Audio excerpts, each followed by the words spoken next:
નમસ્કાર વિદ્યાર્થી મિત્રો, હું જયદીપ ત્રિવેદી આજના વિડીયો લેક્ચરમાં આપ સૌનું સ્વાગત કરું છું. મિત્રો, લાસ્ટ લેક્ચરમાં આપણે વાત કરતા હતા ચેપ્ટર નંબર 18ની, કે જેનું નામ છે બિલસ્ય વાણી ન કદાપી નિસૃતા, એટલે કે ગુફાની વાણી મેં ક્યારેય સાંભળી નથી. Never have I heard the speech of a કેવ. મિત્રો, આ જે ચેપ્ટર છે એની આપણે સ્ટોરી અને એનો પહેલો પાર્ટ છે આપણે ભણી ગયા છીએ, કે જેમાં કોઈ એક વન પ્રદેશમાં ખરનખર નામનો સિંહ રહેતો હતો. કોઈ એકવાર એ ભૂખ્યો થયેલો આખો દિવસ આમ તેમ આંટા મારે છે, પણ એને કંઈ પણ ભોજન મળતું નથી. પછી સંધ્યાસ્ત સમયે એ કોઈ એક મોટી ગુફા જુએ છે અને વિચારે છે કે રાત્રે આ ગુફામાં ચોક્કસ કોઈ જીવ આવતો હશે, તો હું અહીં જ છુપાઈને રહી જાઉં છું. એમ વિચારી અને તે સિંહ ત્યાં છુપાઈ જાય છે. થોડા સમયમાં જ ગુફાનો જે ઓનર છે, એનો માલિક, એ દધીપૂછ નામનો જેકાલ છે. જેકાલ મીન્સ શિયાળ. એ થોડા સમયમાં જ દધીપૂછ નામનો શિયાળ, કે જે ગુફાનો ઓનર છે, એ પાછો આવે છે. એ જુએ છે તો એને સિંહના પગલાંની નિશાની છે, એના પગલાંની જે છાપ છે, એ ગુફામાં અંદરની બાજુ પ્રવેશતી દેખાય છે, પણ બહાર આવતી દેખાતી નથી. એટલે શિયાળે અનુમાન લગાવ્યું કે ચોક્કસ આ ગુફામાં સિંહ છે, અને વિચારે છે કે અરે હવે તો મારો વિનાશ થશે, તો હું શું કરું? આમ વિચારી અને એણે દૂર ઊભા રહીને જ ગુફા સાથે વાતચીત કરવાનું શરૂ કર્યું. અને એને કહેવા લાગ્યો કે હે ગુફા, અરે ઓ ગુફા, શું તને યાદ છે કે તે મારી હારે શરત કરી હતી કે હું જ્યારે બહાર જઈને પાછો આવીશ ત્યારે તું મને આવકાર આપીશ, એટલે કે મારું સ્વાગત કરીશ, અને જો તું મને નહીં બોલાવ તો હું બીજી ગુફામાં જતો રહીશ. શું કહે છે કે ઓ કેવ, do you not remember that an agreement has been made with you that when I return after going out, you will call out to me. If you do not call out to me, I shall go to another cave. કે જો તું મને નહીં બોલાવ તો હું બીજી ગુફામાં જતો રહીશ. તો ગુફા સાથે વાત કરવાનું શરૂ કર્યું, અને હવે એનું રિઝલ્ટ શું આવે છે અને આગળ શું થાય છે, તો ચાલો વિદ્યાર્થી મિત્રો આપણે એ જોઈએ. અથ એતત શ્રુત્વા સિંહ અચિંતયત. Now hearing this the lion thought, નૂનમ એષા ગુહા સ્વામિનઃ સદા સમાહવાનમ કરોતિ. Indeed, this cave must be calling out to the owner. કે સાચી જ આ ગુફા તેના ઓનરને હંમેશા વેલકમ કરે છે, કે હંમેશા એનું સ્વાગત કરે છે. પરંતુ મદભયાદ ન કશ્ચિત વદતિ, but being afraid of me, it is not talking. પણ અત્યારે કહે છે કે મદભયાને, એટલે કે મારા ભયથી એ કહે છે કે કંઈ બોલતી નથી. બરાબર. તદ અહમ અસ્ય આહ્વાનમ કરોમી, so I will call out to this. તો હું જ એનું આહ્વાન કરું છું, એટલે કે એને બોલાવવાનો પ્રયત્ન કરું છું. એવમ સહબિલે પ્રવિશ્ય મેં ભોજ્યમ ભવિષ્યતિ, અને આમ તે ગુફામાં પ્રવેશ કરીને મારું ભોજન બનશે. બરાબર. શું કહે છે? In this way entering the કેવ he will be my Prey. કે આમ તે ગુફામાં પ્રવેશ કરશે અને મારું ભોજન બનશે. ઇત્થમ વિચાર્ય સિંહ સહસા શૃગાલસ્ય આહ્વાનમ અકરોત. This thinking, the lion suddenly called out to the jackal.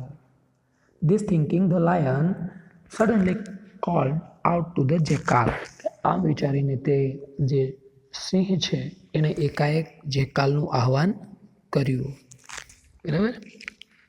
સિંહસ્ય ઉચ્ચ ગર્જનસ્ય પ્રતિધ્વનિના સા ગુહા ઉચ્ચે શૃગાલમ આહ્યત.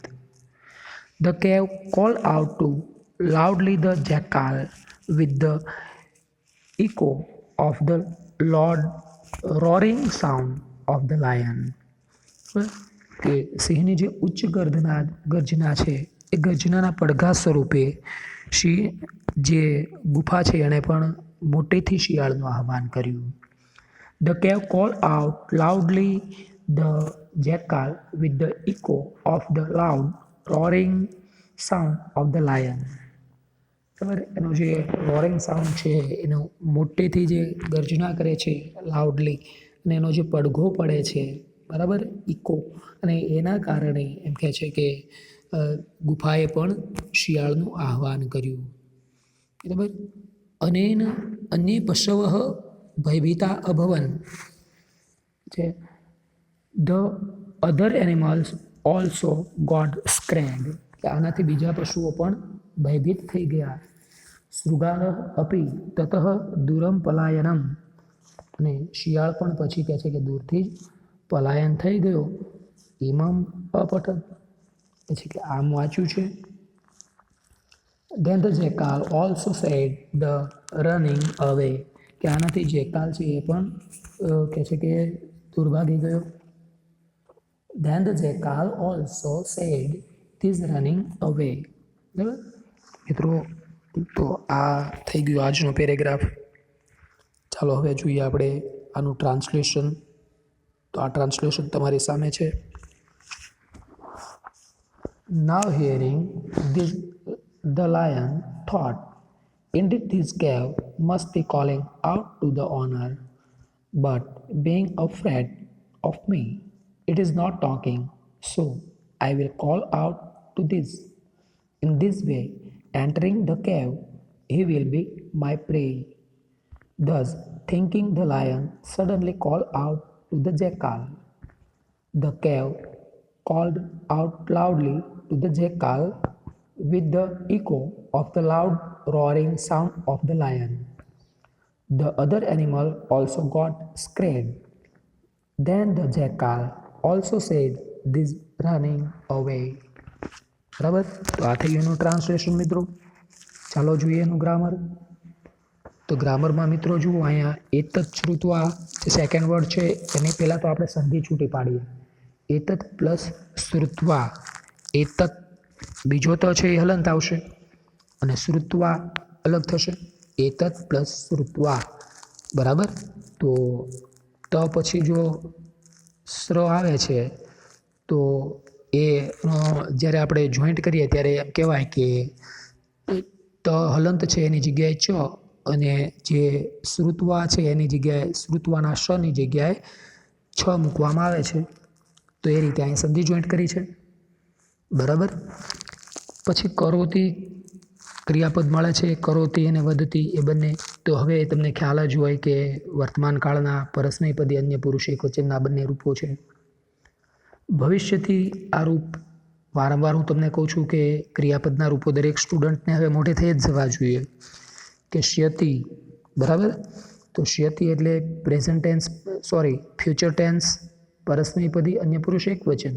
જેમ વધતી છે એમાં પ્રેઝન્ટ ટેન્સ છે, તો આમાં તી છે, પણ એ ભૂલ ના થવી જોઈએ કે બંનેમાં તી જોઈ લઈએ, બરાબર. પણ શ્યતિ આખો વર્ડ છે એટલે ફ્યુચર ટેન્સ પરસ્મયપદી અન્ય પુરુષ એકવચનનું રૂપ છે.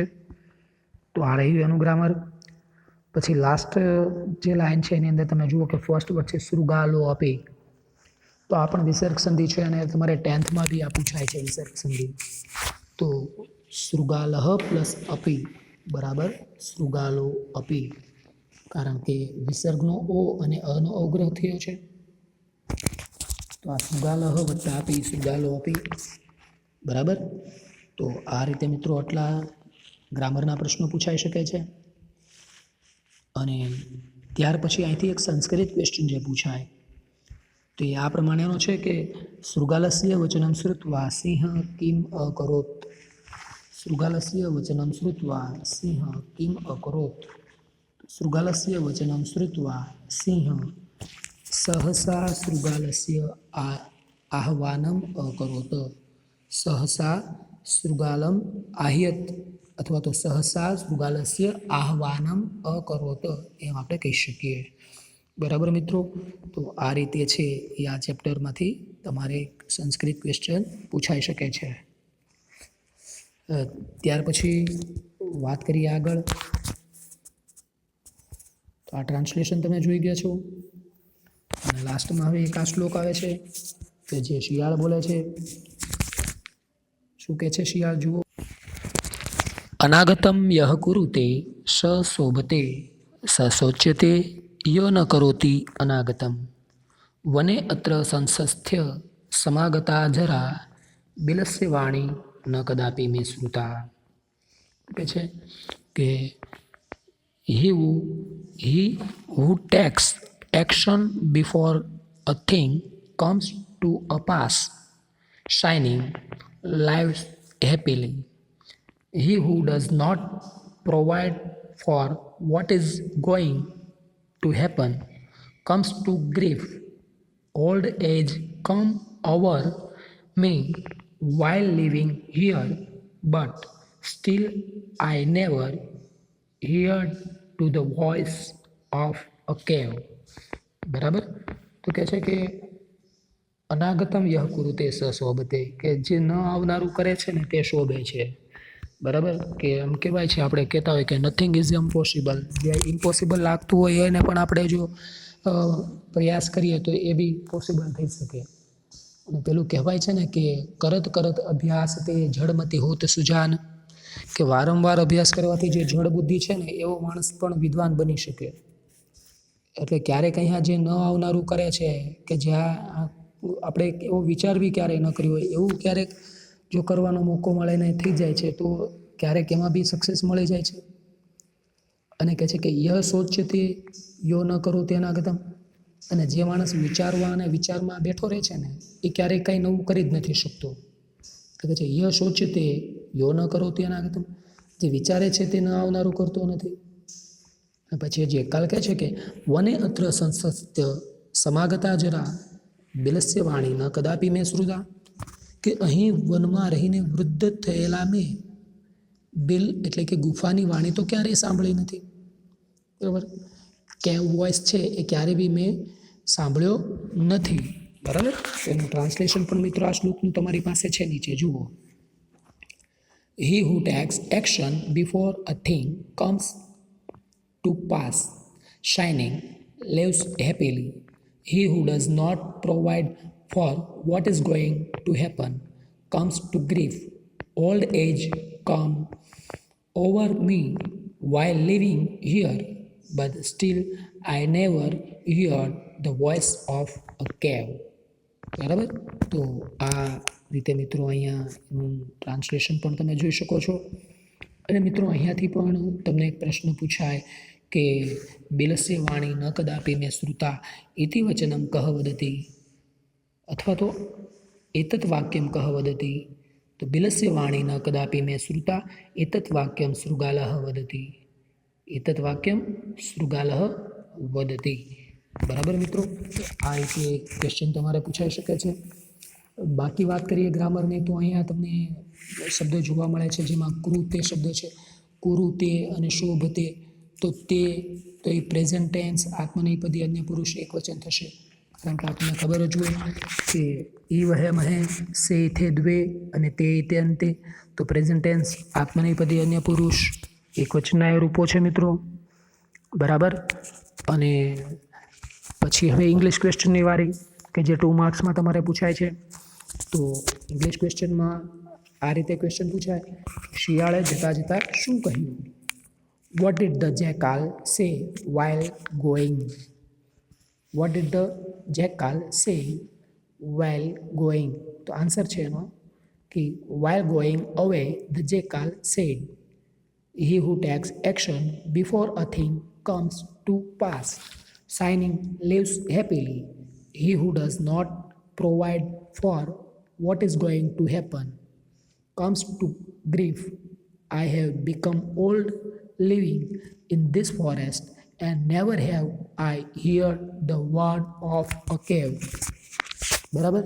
તો આ રીતે બી તમે એનો આન્સર છે એ આ શ્લોકના આધારે આપી શકો છો મિત્રો.